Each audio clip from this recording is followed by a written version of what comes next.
Hi, and welcome to the dawn of the new age of the internet, Web 3. Every internet age is marked by a commercial model and has harbingers that herald that change of the age. Web 1 was ads and e-commerce, and Google and Amazon led those charges and claimed their place as kings of the internet. They still rule today. Web 2 was software as a service, B2B with Salesforce, B2C with Netflix, and for the last 15 years, SaaS has driven essentially all startup business models.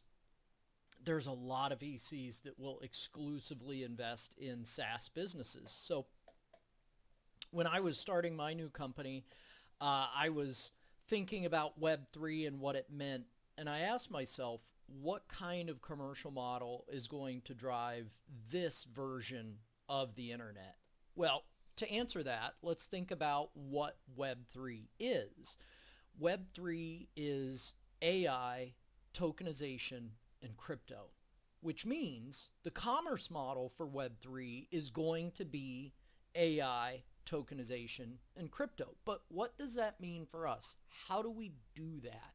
So let's stop and think about the journey that we've already traveled and use lessons from the past to plot a course to this new day for the internet. So in the beginning, man created Web 1, and it was human. It was terrible and divinely human, awful and full of awe. The internet was formless and empty. Darkness was over the surface of its depth. Nobody could find anything, but somehow we found each other. And man said, "Come and let us build temples together." We built temples to generosity and hubris, websites and forums and gathering places to discuss and exchange ideas and to learn, to understand, to dispute, to fight and rage against the dying of the light. And money came and saw what we built and said, we have to understand this so we can make more money. And then there was analytics, and analytics served ads. And the money saw that the analytics were good, and we separated the traffic into segments, and segments into audiences, and audiences into funnels, and funnels into ads, and the ads made money.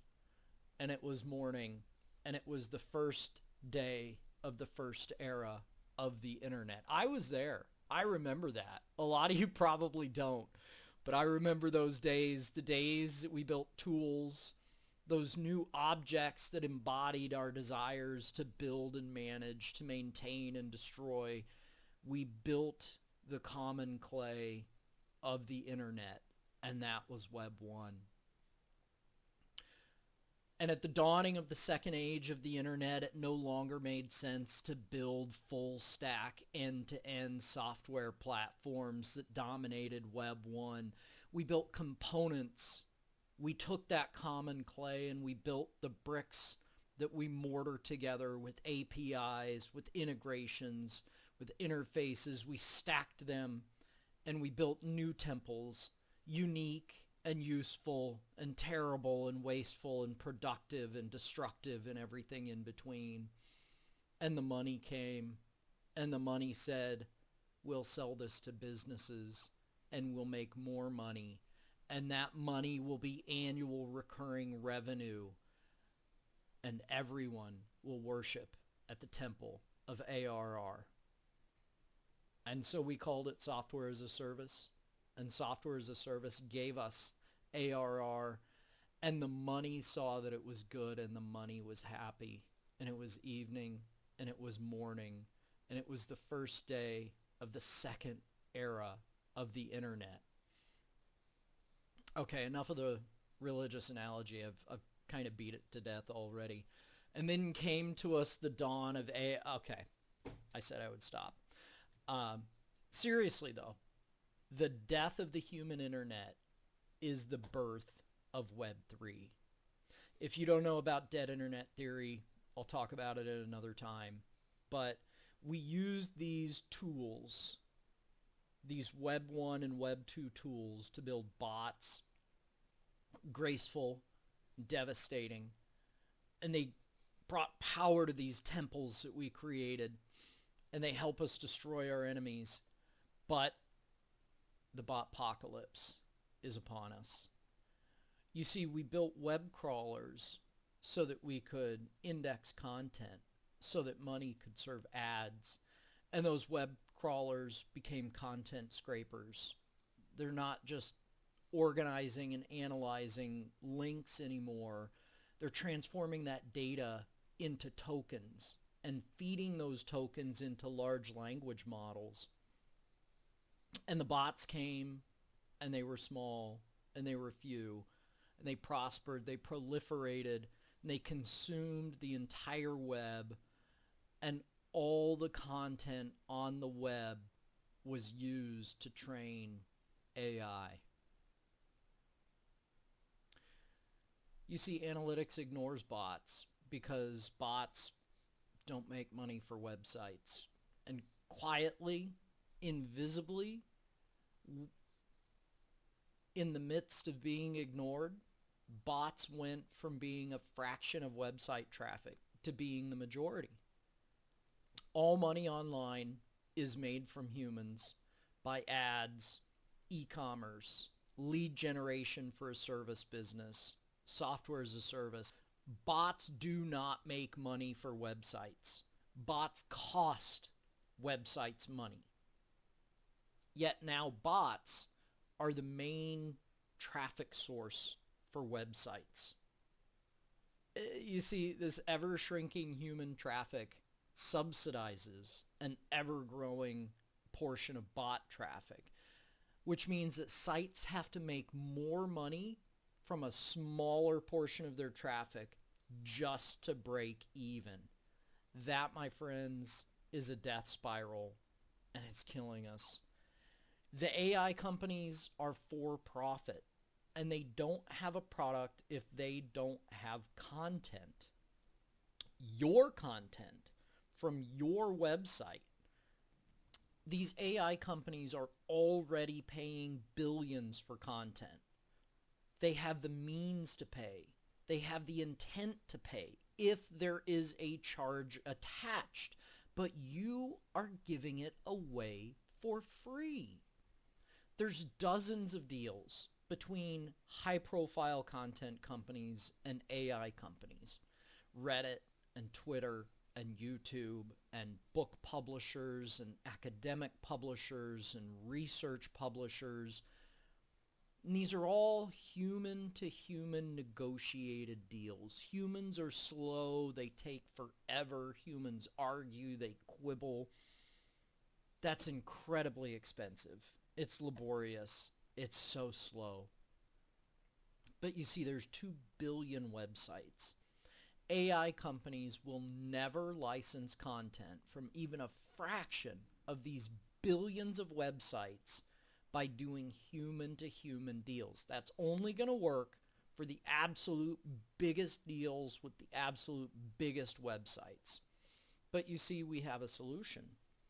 Technology automates, and automation crushes costs, it shrinks time frames, and it scales. We already segment traffic into audiences. We already push those audiences into a monetization funnel. I've looked at dozens of websites' traffic now, and only 1 to 2% of their traffic are bots that the website actually wants to visit them.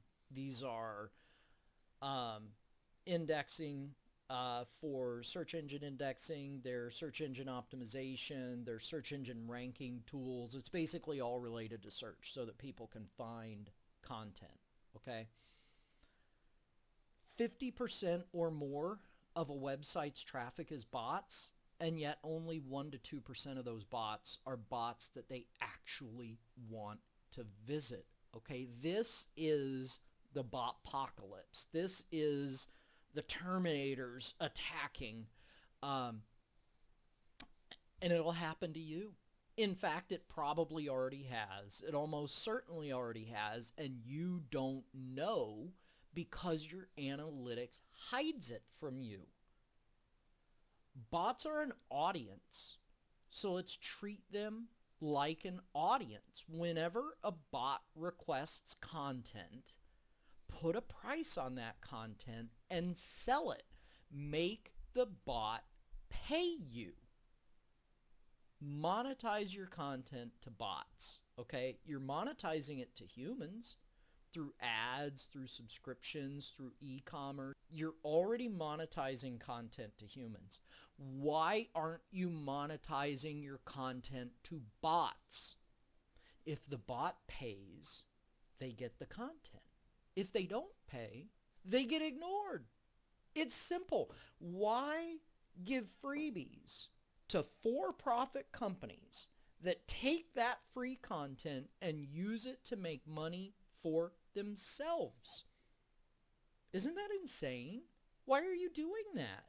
You're killing your own business to subsidize someone who is putting expenses on you in order to make more money for themselves. It's insane. This is one of the many reasons why my co-founder and I built robots.next, okay? Because robots.next kills bots that can't pay or that won't pay, which saves you those expenses. And robots.next converts bots that can and will pay into a new source of revenue for your website.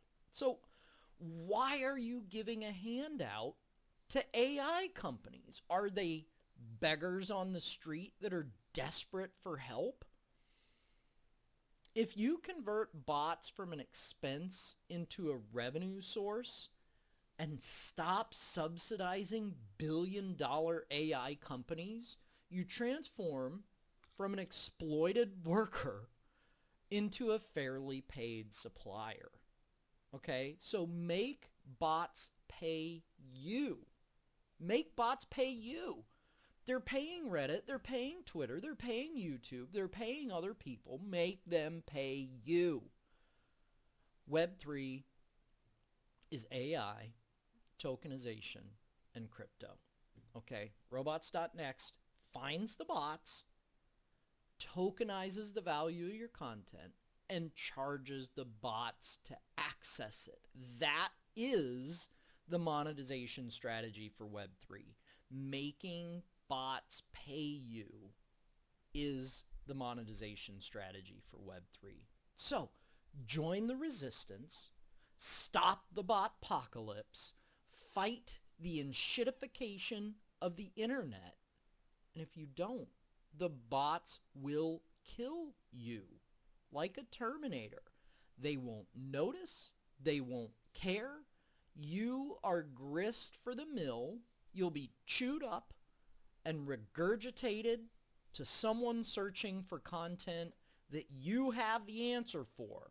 You won't get paid. You will be used, you will be exploited, you will be consumed, and you will not be paid. Okay?